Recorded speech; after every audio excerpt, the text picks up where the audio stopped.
Inspirer. Expirer. On le fait des milliers de fois par jour sans y penser. Mais voilà, imaginez que chaque souffle soit une vraie lutte. C'est difficile à imaginer pour la plupart des gens. Oui. Alors aujourd'hui, on explore justement cette mécanique vitale de la respiration et ce qui se passe quand elle est perturbée, comme dans l'asthme. Et surtout, sa forme la plus sévère. Exactement. Et pour ça, on va croiser un peu les infos. On a des données, disons, plus cliniques de Respifil. Oui. La vulgarisation très claire du docteur Nozman, et puis les bases bien expliquées par l'espace des sciences. L'idée, c'est de comprendre comment fonctionnent nos poumons et le fardeau que représente cet asthme sévère, qui est souvent mal connu. Alors, la respiration, comment ça marche au juste? Ce geste si essentiel. Les sources rappellent bien son rôle. Faire entrer l'oxygène, l'O2. Le carburant. Voilà, le carburant des cellules. Et puis évacuer le dioxyde de carbone, le CO2, qui est le déchet. Tout à fait. Et tout ça, c'est automatique, orchestré par notre système nerveux sans qu'on ait besoin d'y penser. Oui, environ 15 fois par minute, c'est ça? C'est ça. Au repos. C'est ça, à peu près. 15, 17 fois. C'est ce qu'on appelle la ventilation. D'accord. Alors l'air, il entre par le nez ou la bouche, descend dans la trachée, puis ça se divise comme un arbre à l'envers, les bronches, les bronchioles. Jusqu'aux alvéoles. Voilà, jusqu'à ces millions de tout petits sacs, les alvéoles pulmonaires. L'inspiration, elle est active. Le diaphragme se contracte et les muscles entre les côtes aussi. Et l'expiration? Elle est plutôt passive. Au repos en tout cas. Les muscles se relâchent. Et ces alvéoles, alors, près de 300 millions, c'est énorme. Ah oui, c'est une surface immense. Et c'est vraiment le cœur du réacteur, si on peut dire. C'est là que l'oxygène passe dans le sang. Respifil insiste là-dessus. Exactement. Et pour que ça marche bien, il faut plusieurs conditions. Une paroi de l'alvéole qui soit hyper fine, le tissu de soutien autour, l'interstitium, très fin aussi, et puis cette surface totale gigantesque. On parle de l'équivalent d'un terrain de tennis. Un terrain de tennis, carrément. Oui, pour maximiser les échanges. Ensuite, c'est le sang qui prend le relais. D'accord. L'hémoglobine, dans les globules rouges, elle attrape l'oxygène et le livre partout dans le corps grâce à la circulation.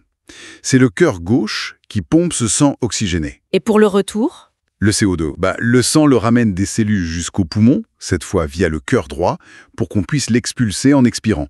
C'est vraiment un duo cœur-poumon inséparable. Impressionnant quand on y pense. Mais ce système si bien huilé, il peut se dérégler ? C'est là qu'on en vient à l'asthme. Voilà. Une maladie chronique qui touche, d'après le docteur Nozman, plus de 4 millions de personnes en France. C'est énorme. Et c'est très fréquent, oui. Mais on va surtout s'intéresser à une forme qui est moins connue et plus grave, l'asthme persistant sévère. Alors, l'asthme, de manière générale, c'est complexe. C'est multifactoriel.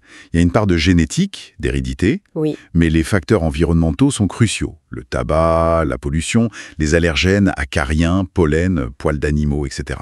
Et les causes exactes, c'est une combinaison des deux, en fait. C'est ça. Une combinaison propre à chaque personne, c'est ce qui rend les choses compliquées. Et ce qui caractérise souvent l'asthme, ce sont les crises, non ? Les bronches sont déjà un peu inflammées de façon chronique. C'est ça, il y a une inflammation de fond. Et puis un déclencheur, ça peut être un effort, un allergène, l'air froid, le stress, même le rire, apparemment. Oui, le docteur Nozman le mentionne, même le rire peut déclencher une crise chez certains. Et là, la mécanique s'emballe. Qu'est-ce qui se passe exactement dans les bronches à ce moment-là ? C'est un peu la triple peine. D'abord, les petits muscles qui entourent les bronches se serrent très fort. C'est le bronchospasme. D'accord. Ensuite, la paroi intérieure des bronches, elle gonfle à cause de l'inflammation qui augmente. Et enfin, les glandes produisent beaucoup plus de mucus, un mucus épais. Ah oui. Du coup, le diamètre des bronches diminue fortement. L'air a du mal à passer. C'est ça qui donne la respiration sifflante et surtout la dyspnée. La dyspnée, c'est cette sensation d'étouffer, de manquer d'air. Exactement. Une sensation très angoissante, oui, d'avoir du mal à respirer. Et il y a différents stades d'asthme. Mais celui qui nous intéresse particulièrement, l'asthme persistant sévère. Il touche environ 65 000 personnes en France. C'est moins fréquent, mais beaucoup plus lourd. Oui, et d'après le docteur Nozman, il cause près de 1000 décès par an. C'est pas rien. Et des dizaines de milliers d'hospitalisations. Tout à fait. Ce qui le différencie, c'est que les symptômes sont là quasiment tous les jours. Les réveils la nuit à cause de la gêne respiratoire sont fréquents. Et surtout, ils résistent au traitement habituel, même quand on augmente les doses. Le handicap, il n'est plus juste pendant les crises. C'est quasi permanent, en fait. Voilà. c'est quasi permanent.